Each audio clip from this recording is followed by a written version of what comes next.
আসসালামু আলাইকুম সবাইকে। শুভ সকাল। সকালবেলা ভোরবেলা মানে ফজরের সালাত পড়তে গিয়েছিলাম মসজিদে। মসজিদ থেকে সালাত শেষ করে বাড়ি পর্যন্ত আসতে আসতে দুইটা কথা মনে পড়ছে আমার, মানে প্রশ্ন আসছে এবং নিজের মধ্যে একটা কিউরিসিটি তৈরি হয়েছে। এর ভিতরে আপনার এক নম্বর কথা হচ্ছে, আমরা অধিকাংশ সময় দেখে থাকি এবং দেখি এবং হয়েই থাকে জুম্মার দিন বেশি এই বিষয়টা। সেটা হচ্ছে আপনি কখন আসলেন সেটা বিষয় না, আপনি আসলেন মসজিদে, জায়গা থাকুক আর না থাকুক আপনি আপনার মতো সামনের ফার্স্ট কাতারে চলে যাবেন, গিয়ে আপনি বসে পড়বেন। আপনার ওখানে অন্য কেউ হেঁটে যাবে কিংবা কি হইলো সেটা আপনার দেখার কিংবা ভাবার বিষয় না। এই বিষয়টা আমরা অধিকাংশ জুম্মাই দেখে থাকি এবং আরও দেখি যে খালি প্রথম কাতার না, প্রথম কাতারের ব্যক্তিরাও তো আছে, তারপরে মাঝ কাতারেরও অনেকে এরাই চলে যায় এবং যে থাকি আমরা মুসলিম। তা আমি বলতে চাচ্ছিলাম, আমার মতে আসলে এই পাওয়ার, এই ক্ষমতা, এই বলয়, এই সংখ্যক গুটি কয়েকটা লোক মসজিদ কেন্দ্রিক দেখিয়ে থাকে। সভাপতি থাকে, সেক্রেটারি থাকে কিংবা এলাকায় চেয়ারম্যান, মেম্বার, এমপি থাকলে তাদের বিষয়টা, তাদের বেলায়, তাদের ক্ষেত্রে এইটা থাকে, নামাজ পড়া থাকে। আমি নিজে বাস্তব দেখছি, নামাজ পড়া থাকে, সে তার জন্য জুম্মাত না। তাহলে আপনার এই ব্যক্তিরা পাওয়ার জন্য তারা এইটা করে থাকে এবং মানে তাদেরকে কেউ প্রতিবাদও করে না এবং কেউ জিজ্ঞাসা করে না, তারা প্রতিনিয়ত এবং অনায়াসে কাজগুলো স্বাচ্ছন্দ্যবোধ মনে করে। তো ঠিক আছে, ভালো। তা আমার কাছে প্রশ্ন হইলো, এক নম্বর যেটা বললাম, আমার মতে যারা শুধুমাত্র ফজরের সালাত আদায় করতে যাবে, জুম্মায় জামাতের সাথে আদায় করবে, তাদের জন্য এই প্রথম কাতারটা বরাদ্দ থাকা উচিত। তারা বসে তাদের জায়গা নেওয়ার পরে যদি জায়গা থাকে তাহলে অন্য মুসল্লি দাঁড়ানো উচিত।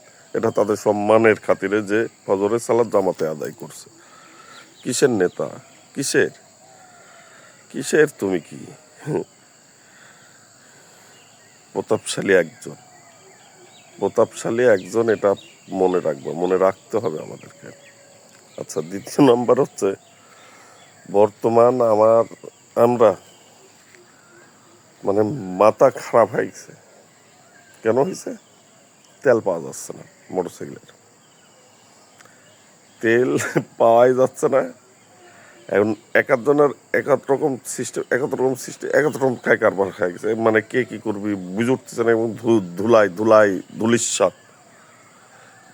ধুলির সাথে যাচ্ছে, তারা কই পাবে তেল, কিভাবে আনবো তেল, কোন জায়গায় গেলে পাবো, কতজন সিরিয়াল, কতজন লাইন পাবো কিনা তার কোনো হিসাব নেই কিংবা নিশ্চয়তা নেই। কিন্তু মরিয়া হয়ে উঠছে এবং মানে সংগ্রহ করার জন্য ছুটে বেড়াচ্ছে, যে যেখানে মন চাচ্ছে, যেভাবে মন চাচ্ছে ছুটার চেষ্টা করতেছে, ব্যবস্থা করতেছে। কালকে একজনের সাথে কথা হইলো, তার কাছে 2 লিটার তেল আছে, 300 টাকা লিটার লিখছে। 2 লিটার 1 অক্টেন আছে, 300 টাকা লিটার হলে দিবি ভাই, ঠিক আছে। লিনাই আর কি, লিনাই এই কারণেই, তেল যদি না পাওয়া যায় কিংবা না থাকে, ধরেন আমি বর্তমানে নিজের মধ্যে অনুভূতি আনতেছি, আমার কোনো বাইক নেই, মোটরসাইকেল না থাকলে আমার কি হইতো, আমি সেইভাবেই হতো। হ্যাঁ, তবে এখানে কিছু ব্যক্তি আছে, কিছু বিষয় আছে, কিছু মানে ব্যাপারও আছে, কিছু মানুষের, তাদের আসলে এই যানবাহনটা না ব্যবহার করলেই নয়, তাদের একটু ব্যাপক। কিন্তু আমার মনে হয় আমার মতো যারা আছেন, না হলেও চলে, কোনো ব্যাপার না, তারা ওই ভাইদের জন্য একটু স্যাক্রিফাইস দেওয়া উচিত। ঠিক ঠিক আছে, চালালাম না, কি হয়েছে?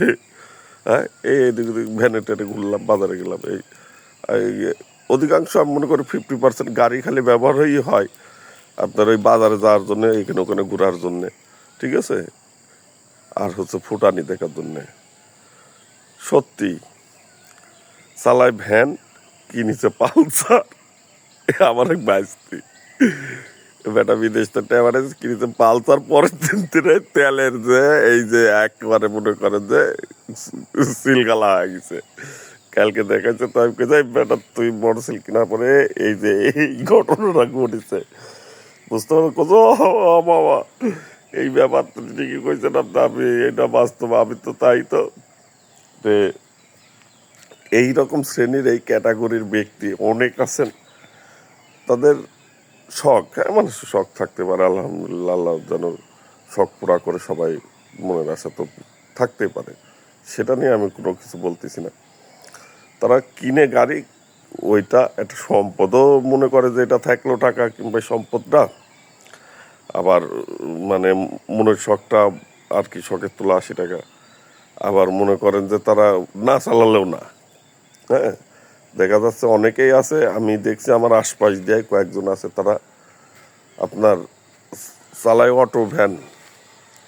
এই এই যে এই দেখেন আমার পিছনে আসতেছে একজন ব্যক্তি, ইনারি ছোট ভাইয়ের একটা আছে ডিসকভারি আছে, চালাই ভ্যান, দেখছেন? এই দেখেন।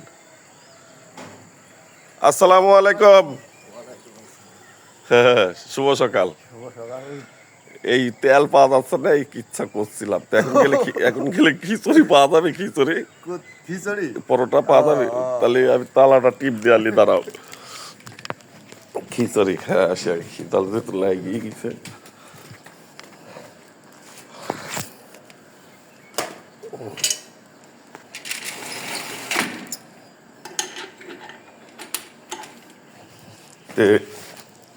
এই ব্যক্তিরা আপনার